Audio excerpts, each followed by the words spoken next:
Heads up, this video is going to be a little bit more serious. Over the weekend, a clip of a group of Nigerian Christians praying and worshiping went viral.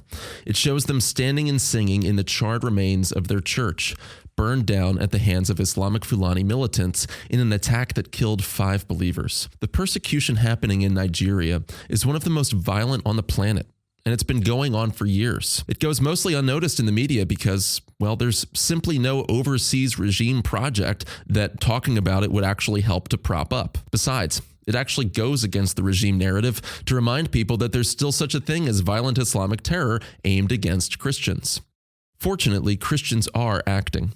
In January, I had the chance to interview Judd Saul, whose ministry is caring for Nigerian orphans and widows and training local believers on basic security procedures so that they can get to safety in the event of a terrorist attack. You can watch that interview here or simply visit equippingthepersecuted.org to learn more. What the Nigerian Christian community needs is prayer and action.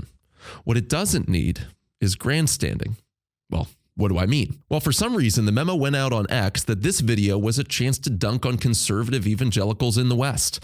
Dr. Anthony Bradley of the Acton Institute complained of U.S. Christians in coffee shop churches who think persecution is simply when a culture rejects their values. Mike Cosper of Christianity Today quote tweeted that with his own slam on the political right. And a reporter with the Daily Wire echoed with her own slam as well. So what's going on?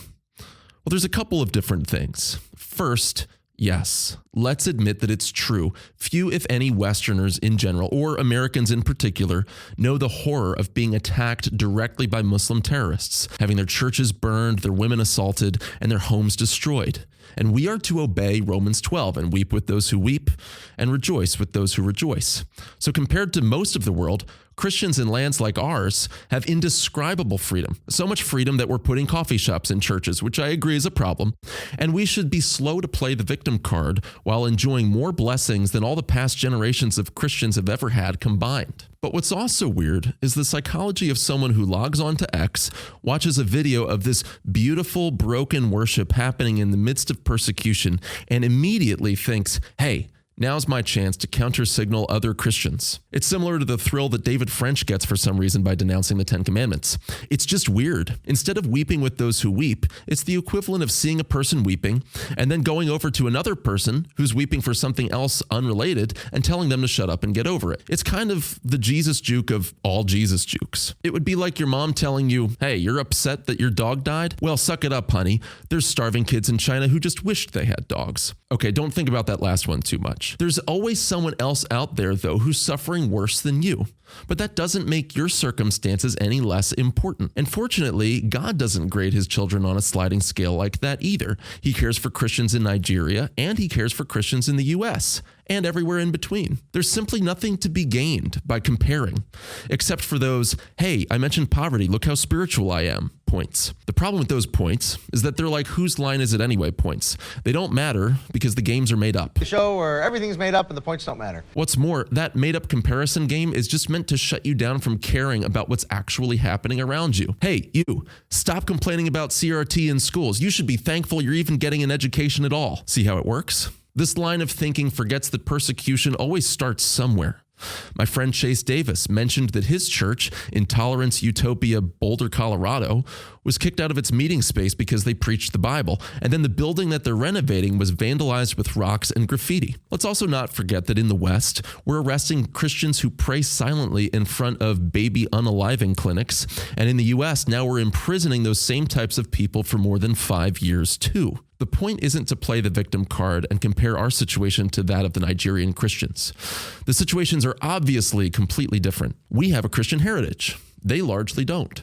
If anything, then, we have a greater responsibility to act even in the face of somewhat lesser persecution. After all, we owe it to our Christian forebears. If we don't act, our situation could devolve even further. See, persecution isn't a Tesla. It doesn't go from 0 to 60 in 1.99 seconds. It takes time to ramp up. Wherever you see violence against Christians, it probably started just as marginalization. Wherever you see marginalization, it probably started as resentment. And wherever you see resentment, it probably started as some version of so-called tolerance and inclusivity. And wherever you see those things, you probably had a David French think piece somewhere upstream. Speaking of the mainstream media, that brings us back to the problem of why we haven't heard much about these savage attacks against the Nigerian church at all. The bottom line is that it goes against that regime narrative. After all, don't you know, Christians are the real terrorists. What with all of our fundamentalist wrongthink, crummy marketing, and skid marking of rainbow-clad streets, the horror. To the driver's credit, whoever he was, maybe he thought the road would take him to Asgard, or maybe he thought that he was lost in a Mario Kart level.